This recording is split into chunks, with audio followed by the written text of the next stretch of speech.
이사야 62장 1절부터 5절까지 제가 말씀을 봉독하겠습니다.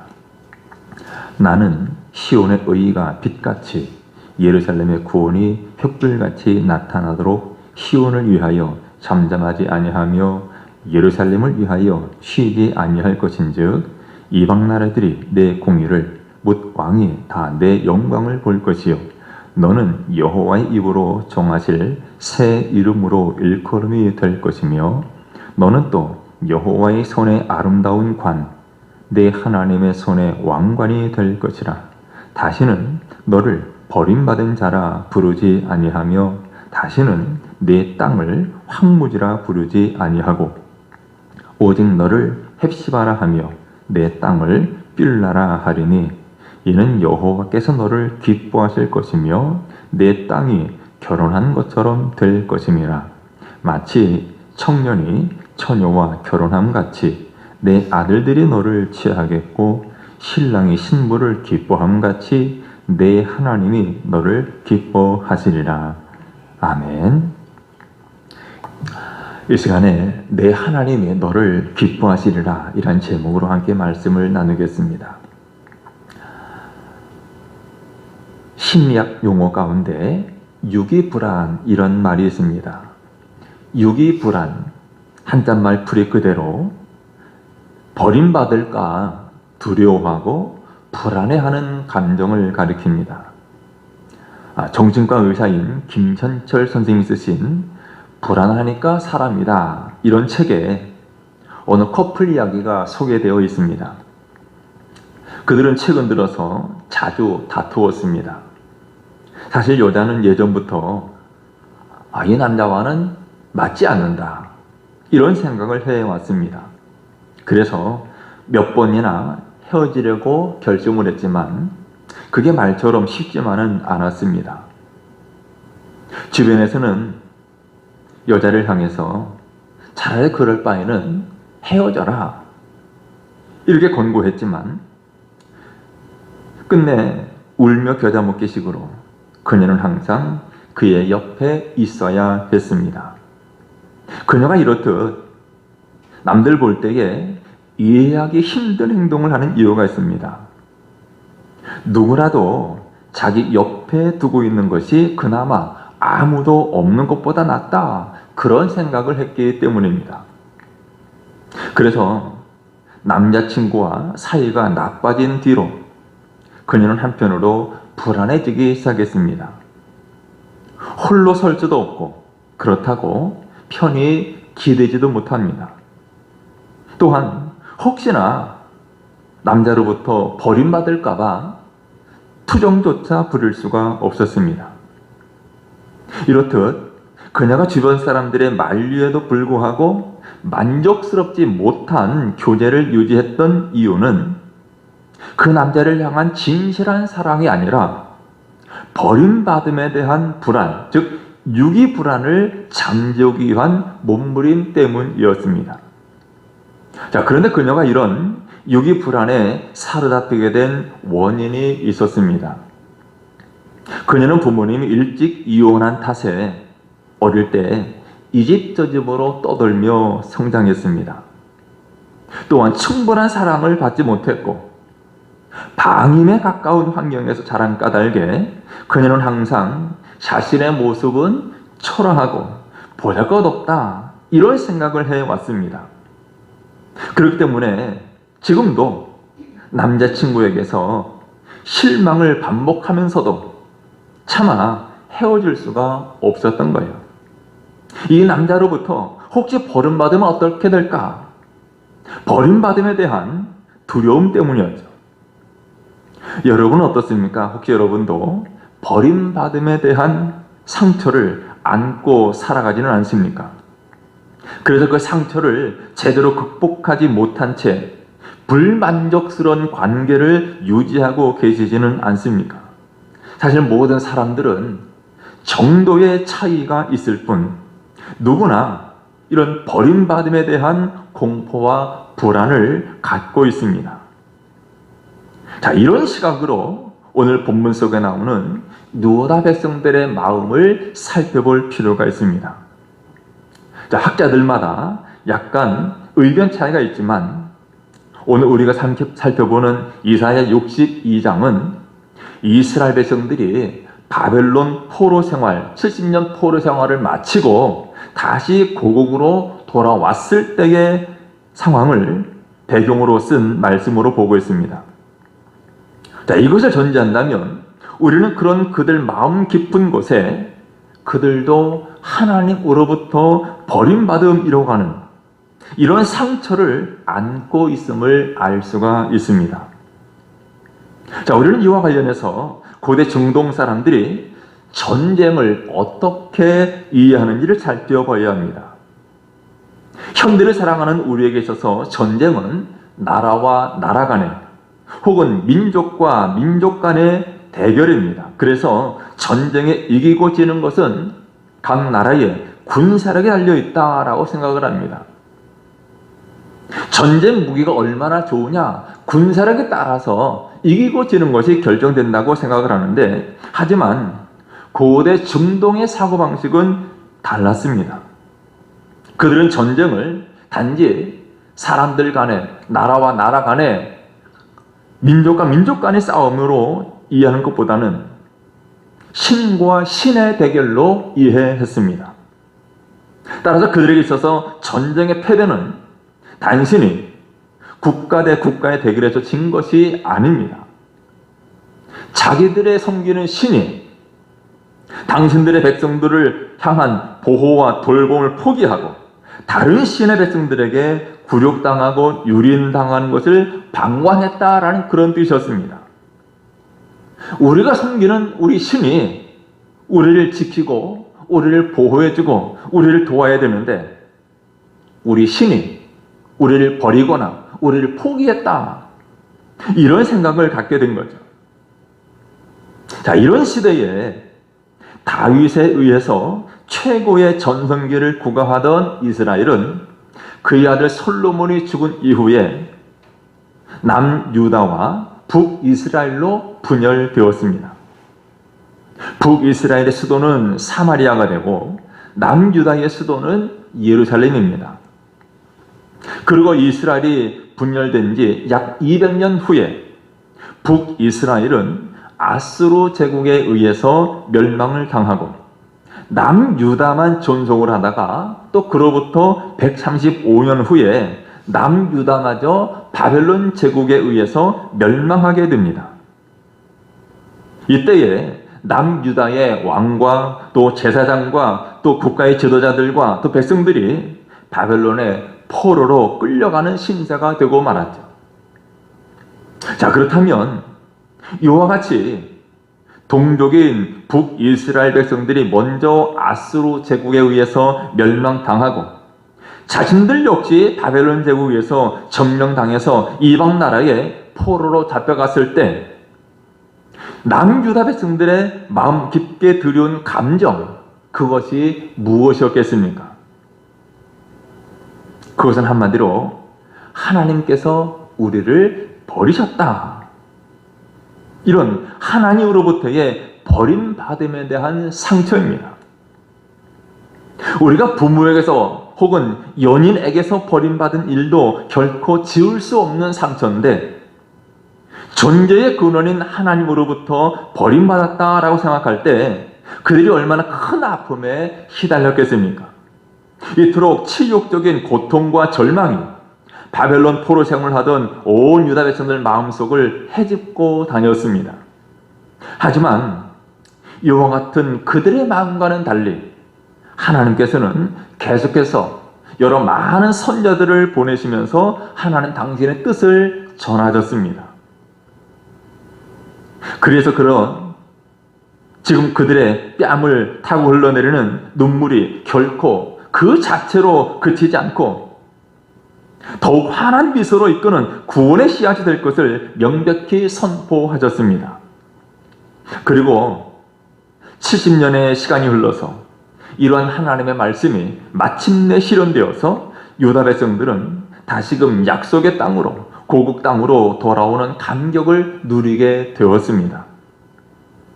하지만 이렇게 70년 만에 고국 땅으로 돌아왔지만 그들 마음속에는 기쁨과 동시에 지난날 자신들을 괴롭게 했던 그 뼈아픈 버림받음의 순간들이 뒤엉켜서 하나님을 향한 의심 역시 만만치 않게 차올랐습니다. 그런 그들을 향해서 오늘 본문에서 하나님께서는 선지자를 통해서 참된 위로와 희망을 외치고 있습니다. 본문 1절에 보면 이렇게 말씀합니다. 나는 시온의 의가 빛같이 예루살렘의 구원이 횃불같이 나타나도록 시온을 위하여 잠잠하지 아니하며 예루살렘을 위하여 쉬지 아니할 것이다 라고 말씀합니다. 우선 이스라엘의 중심인 시온으로부터 하나님의 정의와 구원이 온 세계를 향해 환하게 비친다는 선언입니다. 또 2절 3절에서도 이방 나라들이 내 공의를 묻 왕이 다 내 영광을 볼 것이요 너는 여호와의 입으로 정하실 새 이름으로 일컬음이 될 것이며 너는 또 여호와의 손에 아름다운 관 내 하나님의 손에 왕관이 될 것이라 라고 선언합니다. 하나님의 백성들이 받는 영광을 모든 나라 사람들이 우러러보면서 그들을 향해서 새로운 이름을 부를 것이고 그리하여 그들이 찬란한 존재로 드러나리라 라고 하는 위대한 약속의 말씀입니다. 이런 약속의 절정이 바로 4절과 5절에 기록되어 있는데 먼저 4절을 보면 이렇게 말씀합니다. 다시는 너를 버림받은 자라 부르지 아니하며 다시는 내 땅을 황무지라 부르지 아니하고 오직 너를 헵시바라 하며 내 땅을 뷸라라 하리니 이는 여호와께서 너를 기뻐하실 것이며 내 땅이 결혼한 것처럼 될 것임이라. 자, 원래 유다의 수도인 예루살렘이라는 이름은 평화의 도시라는 뜻입니다. 평화의 도시. 자, 그런데 포로기 동안의 예루살렘은 전혀 예루살렘이 아니었습니다. 평화의 도시가 아니었습니다. 이름값을 하지 못했죠. 성전은 파괴되었습니다. 예배는 왜곡되고 타락했습니다. 왜 이런 일이 일어났습니까? 그것은 이스라엘 백성들이 하나님의 말씀에 불순종했기 때문이죠. 그래서 하나님의 영광이 그들의 곁을 떠난 것입니다. 그러나 하나님께서 당신의 백성들을 향해 다시는 그들이 버림받은 자가 되지 않을 것이라고, 다시는 너를 버림받은 자라 부르지 않겠다, 다시는 내 땅을 황무지라 부르지 않겠다라고 말씀하십니다. 그래서 이 4절 말씀의 앞부분을 간추려 보면 하나님께서는 그들을 절대로 버리지 않겠다, 또다시 버리지 않겠다는 이런 가슴 벅찬 외침입니다. 이런 반복을 통해서 오늘 본문이 강조하는 바는 분명합니다. 지난날 그들이 겪었던 이 버림받음의 경험을 다시는 하나님께서 되풀이하지 않겠다라는 거죠. 다시는 이와 같은 버림받음을 경험하도록 하지 않겠다는 말씀입니다. 그리고 더 나아가서 하나님께서 당신의 백성들을 향한 사랑을 보다 적극적으로 드러내십니다. 단지 그들을 버림받지 않게 하겠다는 그런 차원에서 그치지 않으십니다. 그래서 뭐라고 하시냐면 그들은 헵시바로, 또 그들의 땅은 뷸라라고 부르시겠다는 적극적인 언약을 베풀어 주셨습니다. 그들 헵시바로 부르신다고 했는데 헵시바는 나의 기쁨이 그에게 있다, 그런 뜻입니다. 나의 기쁨이 그에게 있다. 이 말은 신랑이 신부에게 주는 최고의 사랑 고백이면서 기쁨의 표현입니다. 그리고 뷸라라는 말은 결혼한 여인, 이런 뜻입니다. 황무지와 같은 예루살렘이 결혼한 여인처럼 신랑의 지극한 사랑과 완벽한 보호를 받고 복을 누리는 땅이 될 것이다 라는 말씀입니다. 이어서 선지자는 유다 백성들이 하나님의 마음을 더 이상 오해하지 않고 분명히 깨닫도록 헵시바와 이 뷸라의 뜻을 다시 풀어서 4절 끝부분에 이렇게 말씀하죠. 이는 여호와께서 너를 기뻐하실 것이며 내 땅이 결혼한 것처럼 될 것임이라. 그러면서 5절에 계속해서 말씀합니다. 마치 청년이 처녀와 결혼함 같이 내 아들들이 너를 취하겠고 신랑이 신부를 기뻐함 같이 내 하나님이 너를 기뻐하시리라. 지금 이 구절은 하나님을 남편으로 그리고 그의 백성과 예루살렘을 아내로 의인화하여 묘사하고 있습니다.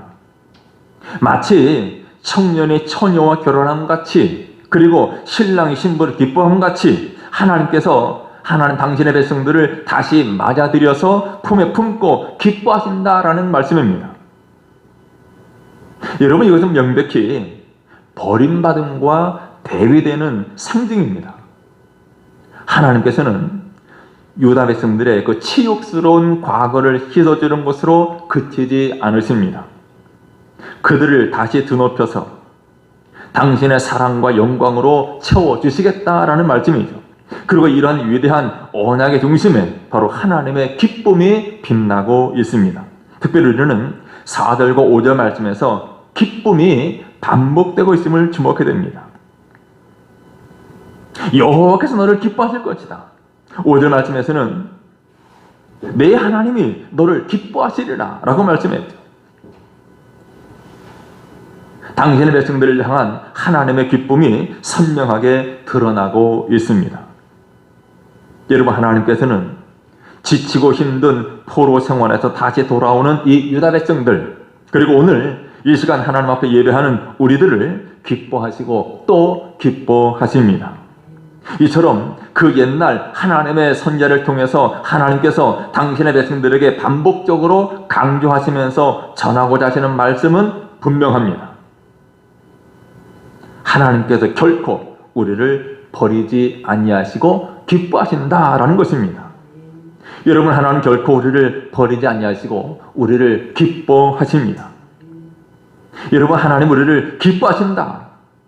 기뻐하신다는 말이 무슨 말일까요? 쉽게 표현하면 하나님이 우리를 소중히 여기신다라는 뜻입니다. 하나님께서 기뻐하실 정도로 우리가 하나님의 소중한 대상이 된다는 것입니다. 일반적으로 사람들은 자기 마음에 들어야 상대를 소중하게 여기고 기뻐합니다. 세상에서 인정받는 사람들이 어떤 사람들인지 우리는 경험적으로 잘 알고 있습니다. 예를 들면 젊은 청년이 이제 결혼 대상을 찾는다면 보통 외모를 보든지 인간성이나 또 연봉이나 그의 학력이나 그의 가문 등을 볼 것입니다. 이런 조건들이 좋으면 결혼 대상으로 선택할 가능성이 높아집니다. 그런데 하나님에게는 이런 기준이 별로 의미가 없습니다. 하나님이 기뻐하시는 기준, 하나님이 소중히 여기시는 기준, 그 기준은 무엇일까요? 여러분, 하나님께서는 하나님의 백성들, 그들을 기뻐하신다고, 그들을 소중히 여기신다고 말씀하셨는데 무엇 때문에 하나님은 그들을 기뻐하시고 그들을 소중히 여기십니까? 유다 백성들이 율법에 완벽하게 순종했기 때문이 아니라, 즉 그들이 하나님 마음에 들 정도로 예쁜 짓을 했기 때문이 아니라 하나님께서 일방적으로 그들을 선택하셔서 자기 백성으로 삼으셨습니다. 하나님이 선택하셨기에 하나님은 그들을 일방적으로 선택하셨고 부르셨기에 그래서 그들을 기뻐하시는 것입니다. 즉 하나님의 기쁨은 하나님 자신에게 근거한 것인지 사람에게 근거한 게 아닙니다. 하나님의 사랑과 기쁨은 일방적입니다. 우리 예수님께서도 이런 하나님의 일방적인 선택과 또 긍휼과 자비와 사랑을 아주 분명하게 말씀해 주셨습니다. 우리가 소위 말하는 탕자의 비유를 보면 하나님의 이런 마음을 알 수가 있죠. 아버지는 유산을 받아서 가출한 둘째 아들이 환락에 몰두하다가 돈을 다 탕진하고 돌아왔을 때 오히려 그를 위하여 잔치를 베풀고 기뻐했습니다. 비록 둘째 아들이 자신의 잘못을 인정했지만 그가 실제로 변해서 새 사람 되었는지 되지 않았는지 그것은 아버지에게 중요한 것이 아니었습니다. 그리고 아버지는 아들에게 훈계도 하지 않았고 또 앞으로는 절대로 그렇게 하지 않겠다고 하는 이런 다짐을 받은 것도 아닙니다. 아버지는 무조건 둘째 아들을 받아들였습니다. 반면에 아버지는 집에 머물면서 살았던 첫째 아들, 이 첫째 아들이 볼 때 아버지의 이런 행태가 마음에 들지 않았습니다. 이때 아버지가 큰 아들을 설득하죠. 동생이 죽었다가 살아 돌아온 것이 아니니, 그러니 잔치를 잡는 것이 마땅치 않느냐 설득을 합니다. 여러분, 우리는 대개 이 첫째 아들처럼 어떤 기준을 가지고 어떤 조건을 가지고 사람을 판단하고 재단합니다. 그러면서 똑같이 자기 자신을 그렇게 몰아갑니다. 나는 어떤 사람이 되어야 되고 어떤 기준, 어떤 조건을 가지고 있다고. 내가 이런 조건을 가지고 내가 이렇게 살면, 내가 이렇게 행하면 하나님은 나를 기뻐하실 것이다. 그런데 하나님은 그것과 전혀 상관없이 우리를 기뻐하십니다. 물론 이 말은 결코 우리가 어떻게 살든 아무 상관이 없다라고 하니까 제멋대로 살아도 좋다, 이런 말은 아닙니다. 하나님이 기뻐하신다는 말은 하나님께서 기뻐할 정도로 우리가 소중하고 존귀한 존재다라는 사실을 가리킵니다. 하나님 기뻐할 정도로 소중하고 존귀한 존재, 여기는 어떤 조건이 없습니다. 사람들에게 무시당하는 그런 처지에 놓인 사람들도 하나님이 기뻐할 만한 존귀한 존재입니다. 연봉이 형편이 없어도 하나님 기뻐할 만한 존귀한 존재입니다. 전문직이 아니라 전업적으로 살아도 하나님 기뻐할 만한 존귀한 소중한 존재입니다. 아이들이 읽는 동화처럼 설명하면 우리는 다 마치 거지 옷을 입은 왕자와도 같습니다. 거지 옷을 입은 왕자. 실제로 옷 입은 것을 보면 거지 꼬라지이지만, 그래서 사람들로부터 무시당할 수도 있지만, 그는 내면에 나는 왕자다라고 하는 자부심, 자존감이 있습니다. 누가 뭐라고 해도 저는 굴하지 않습니다. 여러분, 하나님께서는 절대로 우리를 버리지 아니하십니다. 우리를 포기하지 않으십니다. 그리고 우리가 어떤 비참한 상황에 놓여 있든지, 그리고 그 어떤 좌절과 실패에 빠져 있든지, 그 어떤 자기 혐오에 헤매든지 관계없이 하나님은 우리를 기뻐하십니다. 그러므로 우리 각자 이런 힘겨운 저마다의 바벨론 포로 생활 중에, 그리고 여러 모양으로 우리를 향해 엄습하는 이런 억압과 시련 속에, 또 마음 깊이 차오르는 절망의 한복판 속에서 하나님을 바라보시기를 바랍니다. 끊을 수 없는 우리를 향한 하나님의 기쁨을 바라보시기를 바랍니다. 오늘 말씀을 시작하면서 유기 불안에 대한 이야기를 함께 나누었습니다. 어린 시절에 충분한 사랑과 안정적인 애착을 경험해 보지 못한 경우에 안타깝게도 이런 버림받음에 대한 두려움으로 비정상적인 관계를 유지하겠다라는 내용입니다. 우리가 이것을 반대로 생각하면 의존과 집착이 아닌 건강한 사랑을 하려면 결국은 다른 누군가에게 사랑을 받아본 적이 있어야 된다라는 말이죠. 그런데 다행스러운 것은 그 사랑의 모체가 굳이 과거의 부모가 아니어도 좋다라는 사실입니다. 그러므로 여러분, 우리 각자의 내면을 정직히 바라보시기를 바랍니다. 혹시 남 모르는 버림받음으로 인한 상처가 있습니까? 지난날 겪었던 비참한 기억들로 인해서 혹시 하나님을 원망하고 있지는 않습니까? 그 어두운 순간들 속에서 하나님께서 우리를 향한 손길을 저버렸다고 생각하지 않습니까? 여러분, 지금 여러분을 가장 번민하게 하고 혼란스럽게 만드는 문제들 풀어가는 제일 중요한 해답은 바로 우리를 향한 하나님의 사랑을 신뢰하는 것임을 깨달으시기를 바랍니다. 하나님을 향한 사랑을 신뢰해야 됩니다. 물론 때때로 하나님께서는 당신의 얼굴을 우리에게서 감추기도 하십니다. 그러나 하나님께서는 결코 우리를 버리지 아니하십니다. 절대로 우리를 포기하지 않으십니다. 끝까지 우리와 함께 하시고 우리를 기뻐하시고 하나님 당신의 사랑을 보여주십니다. 여러분, 하나님은 우리를 기뻐하시고 우리를 사랑하시고 우리는 하나님께 소중한 존귀한 존재입니다. 하나님은 오늘 우리들을 바라볼 때마다 스바냐 3장 17절 말씀 그대로 하시는 분입니다. 뭐라고 했습니까? 너희 하나님 여호와가 너희 가운데 계시니 그는 구원을 베푸실 전능자이시라. 그가 너로 말미암아 기쁨을 이기지 못하시며 너를 잠잠히 사랑하시며 너로 말미암아 즐거이 부르며 기뻐하시리라. 우리가 어떤 처지와 형편에 있든지 하나님이 우리를 택하셨고 우리를 하나님의 자녀로 삼아 주셨습니다.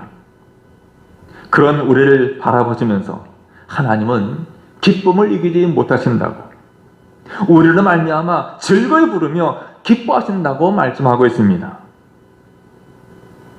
우리가 비행기를 타고 외국으로 나갈 때가 있죠. 그런데 공항 근처에 도착했을 때 먹구름이 잔뜩 끼고 천둥 번개가 치고 장대같이 굵은 소낙비가 내릴 때가 있습니다. 이럴 때 과연 비행기가 뜰 수 있을까 염려를 하게 되는데, 하지만 비행기가 이륙해서 하늘 높이 치솟아 올라가서 구름을 뚫게 되면 찬란한 빛이 들어옵니다. 여러분, 우리는 우리 인생에 먹구름이 끼고 천둥 번개가 치고 소낙비가 내린다고 해서 그것만 보고 탄식하지 말아야 합니다. 저 구름 뒤에 숨어있는 해가 얼굴을 내밀고 또다시 찬란한 광선을 비추어서 우리에게 비추어 줄 것입니다. 우리는 그 태양을 생각하면서 오늘의 소나기를 뚫고 일어서야 합니다.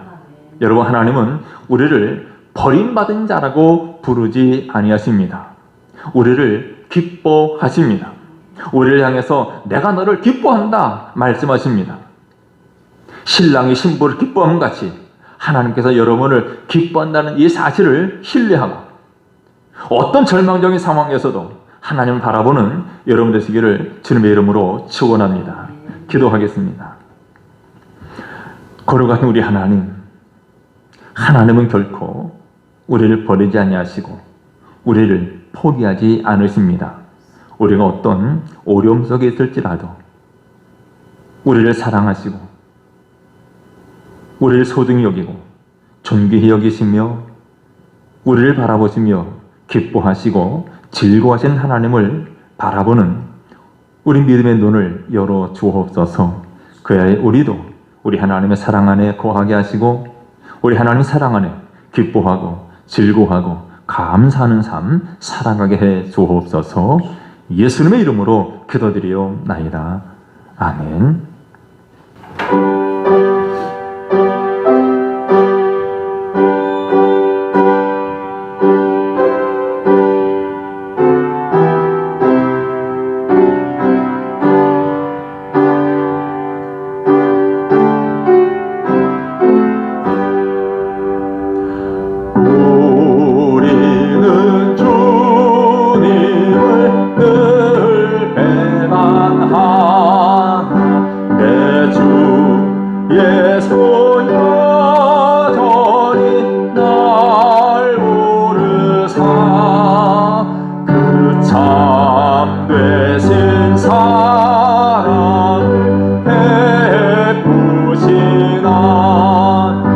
내 형